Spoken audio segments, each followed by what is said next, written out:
এখন অলমোস্ট দুপুর 3টা বাজে, সবাই কিন্তু খাওয়া দাওয়া শেষ। কিন্তু এখন আমার ইচ্ছে করছে আমি একটু দেশি মুরগি রান্না করব, মানে খুব খেতে ইচ্ছে করছিল, একটু ক্রেভিং হচ্ছিল। দেন আমি রান্নাঘরে তাড়াতাড়ি চলে যাই আর মুরগিটা ভিজাই। এখন মুরগিটা আমি রান্না করব, আর মুরগিটার ভেতরে দেওয়ার জন্য কিছু গোটা গরম মশলা ইউজ করব, আর সেগুলো হচ্ছে এলাচ, দারচিনি, সাথে কালো গোলমরিচ ব্যবহার করব, আর তেজপাতা আর 2টা লবঙ্গ ব্যবহার করব। আর এমনি কিন্তু আমি লবঙ্গটা ব্যবহার করি না, তারপর আজকে কেন জানি ব্যবহার করতে ইচ্ছে করলো, দেন আমি মাংসতে সেটাও ইউজ করলাম। আসলে একলা সংসার তো, বেশি খেলেও কেউ কিছু বলার নেই, কম খেলেও কেউ কিছু বলার নেই। যখন যেটা হুটহাট মানে মন চায় সেটাই তৈরি করতে পারি। তো এখন সেজন্য আজকে ইচ্ছা করলো যে আজকে একটু মুরগির মাংস আর কি দেশি মুরগিটা রান্না করব। তো সেজন্য আসলে রান্না করতে চলে আসলাম। আসলে আমার মন যখন যেটা চায় আমি সেটাই করি।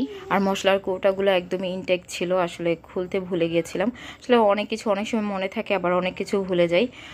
তো এখন খুলে খুলে সেজন্য এখন ব্যবহার করছি। আসলে সবসময় কিন্তু সব জিনিস মনেও থাকে না। 2টা বাচ্চা পালি একা হাতে, মানে কি যে পরিমাণ কষ্ট 2টা বাচ্চা পালার, যাদের 2টা বাবু আছে একসাথে, হয়তো তারাই বুঝতে পারবে আমার কষ্টটা আসলে কতটুকু হয়। আমি আমার নিজেকে খুব বেশি ভালোবাসি। আমি সবসময় আমার ইচ্ছা অনিচ্ছা একটু দামটা একটু বেশি দিয়ে থাকি, আসলে কেন সেটা আমি জানি না। মানে আমার এটা ভালো লাগে, আসলে নিজেকে একটু প্যাম্পার করতে আমার সব থেকে বেশি ভালো লাগে। কেউ আমাকে প্যাম্পার করবে তার থেকে আমি নিজেকে ট্রিট দেবো, প্যাম্পার করবো, সেটা আমার কাছে খুব বেশি ভালো লাগে। তো এখানে মাংসের জন্য যে এলাচটা ব্যবহার করেছি, সেখানে আমি আর কি 2-3টা এলাচ একটু ফাটিয়ে দিয়েছিলাম, আর দুই তিনটা একদম গোটা আনাম দিয়েছি। আর ফাটানোর কারণ হচ্ছে যাতে ফ্লেভারটা একটু ভালো মানে কি ভালো আসে, মাংসের ভিতরে গ্রানটা একদম পুরোপুরি ছড়িয়ে যায়, ভালো লাগে। আর এখানে 2টা লবঙ্গ ব্যবহার করবো। আসলে আমি মাংসতে কিন্তু কখনো মানে লবঙ্গটা ব্যবহার করি না, কেন জানি আজকে ব্যবহার করতে ইচ্ছে করছে, সেই জন্য ব্যবহার করছিলাম। আসলে বিয়ের পর আমার কাছে মনে হয় স্বামী সন্তানই একটা মেয়ের কাছে খুব বেশি আপন।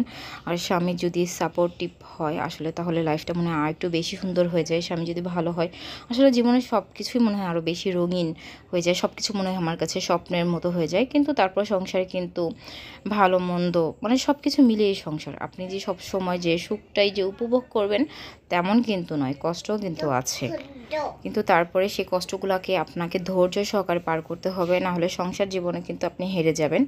সংসার জীবনে এমন অনেক মানে সুখের দিন আসবে, দুঃখের দিন আসবে, মানে এগুলো মেনে নিতে হবে। আসলে এগুলো মেনে নেওয়ার পরেই কিন্তু সংসারটা খুব সুন্দর হয়। আর এমনি এমনি তো আমাদের সংসারে প্রায় 5 বছর চলছে না, অনেক কিছুই হয়তো ভালো গিয়েছে, মন্দ গিয়েছে, তারপরও আলহামদুলিল্লাহ আমরা 2টা ছেলেকে নিয়ে, স্বামী, আমি মানে আমার বর, আমরা খুব ভালো আছি। আর মাংসতে কিছু গুঁড়া মশলা আমি এখন ব্যবহার করব, হলুদের গুঁড়া, মরিচের গুঁড়া, ধনিয়ার গুঁড়া, জিরার গুঁড়া একটু বেশি বেশি করে একটু ব্যবহার করছি, কারণ দেশি মুরগিতে এগুলো একটু বেশি বেশি করে ব্যবহার করলে আমার কাছে একটু আরও বেশি ভালো লাগে। আর যেহেতু আমি চিন্তা করেছি আর কি মুরগিটা আজকে বিকেলবেলা আমি লুচি বা পুরি এই টাইপের কোনো কিছু দিয়ে খাবো, সেজন্য আসলে মশলাগুলো একটু বাড়িয়ে বাড়িয়ে দিচ্ছিলাম।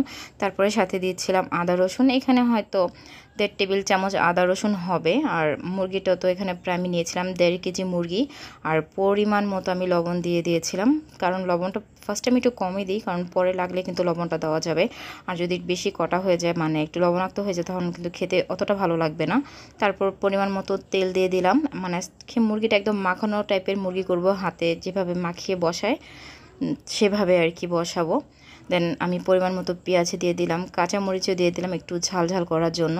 আমার একটু ঝাল ঝাল খাবার একটু বেশি ভালো লাগে, সেজন্য দিয়ে দিলাম। এখন হাতে সুন্দর করে মেখে তারপরে আমি সামান্য একটু পানি দিয়ে চুলাতে একদম মিডিয়াম আঁচে রেখে দেব।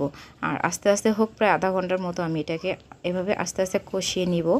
আমার কাছে একটু মানে হাতে মেখে যে কোনো খাবার বসালে আর কি ভালো লাগে। অনেক সময় মানে সবসময় যে কষানো রান্না খেতে হবে এমন কোনো কথা নেই, আমি একটু হাতে মেখেও খাবার খেতে খুব পছন্দ করি। অ্যাকচুয়ালি এক এক অঞ্চলের মানুষ কিন্তু এক এক খাবার খেতে পছন্দ করে। তো আমরা নারায়ণগঞ্জের মানুষ অনেক কিছু পছন্দ করি, আবার অনেক কিছু অপছন্দ করি। তারপর টুকটাক যেটা মানে ভালো লাগে, যেটা করার ইচ্ছা থাকে, আমরা সবসময় অলওয়েজ সেটা করারই ট্রাই করি। তো এখন সামান্য পানি দিয়ে দিলাম আমি, দিয়ে তারপর চুলাটা অন করে দেন আমি এটা বসিয়ে দিব একদম অল্প আছে। আমি আগে মাংসটাকে ভালো করে অনেকক্ষণ লাগিয়ে কষিয়ে নেব, আর অনেকক্ষণভাবে মানে কষালে আমার কাছে আর মাংসটা খেতে খুব বেশি ভালো লাগে। আসলে আমার কাছে সংসার জীবনটাই জানি কেমন লাগে, মানে এক এক সময় মনে হয় যে বিয়ের আগে ভালো ছিলাম, আবার এক এক সময় মনে হয় যে বিয়ের পরেই ভালো আছি। মানে আসলে আমি নিজেও বুঝি না যে সংসার জীবনটা কেমন, মানে কখনো মানে কিভাবে যে দিন পার হয়ে যাচ্ছে আসলে বুঝি না।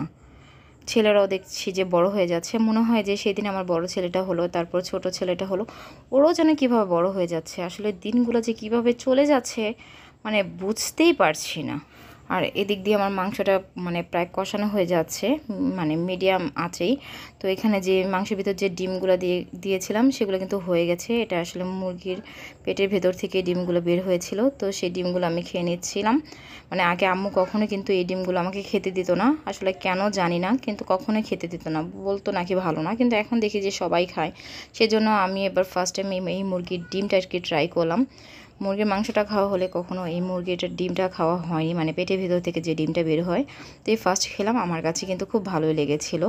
তো এখন মাংসটাকে ভালো করে আমি কষিয়ে নেব, তারপরে কিছুক্ষণ মানে কিছুটা আরও একটু পানি দিয়ে মানে পুরোপুরি একদম সিদ্ধ করে নিব। আর কিছু মানে একটু টাইম নিয়ে সিদ্ধ করব, কারণ যেহেতু দেশি মুরগি একটু শক্ত টাইপের হবে, সেজন্য একটু পানি দিয়ে আমি মুরগিটাকে ভালো করে রান্না করে নিব। আমার কাছে মনে হয় মানুষের যখন যেটা খেতে ইচ্ছে করে সেটা খাওয়াই ভালো। মানুষ বাঁচে বা কয়দিন, মানে হায়াত মানুষের আসলে বর্তমানে খুবই কম। তো দুনিয়াতে যে কয়দিন আছে আসলে আনন্দের সাথে বেঁচে থাকাই আসলে বুদ্ধিমানের কাজ। কষ্ট নিয়ে আসলে কি হবে বলেন, মানুষের লাইফে কষ্ট আসবে, সেজন্য আমি চিন্তা করি নিজেকে সবসময় একটু খুশি রাখার জন্য, বাচ্চাদের একটু খুশি রাখার জন্য, হাজব্যান্ডকে একটু খুশি রাখার জন্য।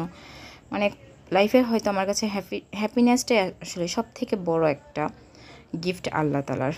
আসলে কী আর বলবো। আর এদিক দিয়ে আমার তরকারিটা পুরোপুরি হয়ে গেছে, আর যে সুন্দর একটা ফ্লেভার বের হচ্ছিল মানে একদম বলার বাহিরে। তো আমি একদম পুরোপুরি যে তরকারির ঝোলটা ছিল সেটা একদম শুকিয়ে নিয়েছিলাম, মানে আমি একটু ঘন টাইপের করে খাবো।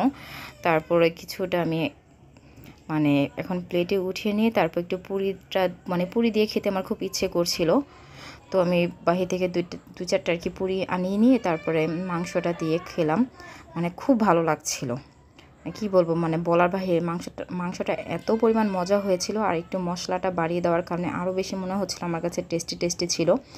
তো আমার রান্নার ভিডিও যদি ভালো লাগে অবশ্যই কিন্তু আমার চ্যানেলটা লাইক করতে হবে, শেয়ার করতে হবে অ্যান্ড সাবস্ক্রাইব করতে হবে। Thanks for watching my video. আর আমার বাচ্চাদের ভিডিও যদি দেখতে চান তাহলে বেশি বেশি করে কিন্তু শেয়ার করতে হবে, যাতে আমি আপনাদের সাথে আরও বেশি বেশি করে আরও ভিডিওগুলো শেয়ার করতে পারি। Thank you.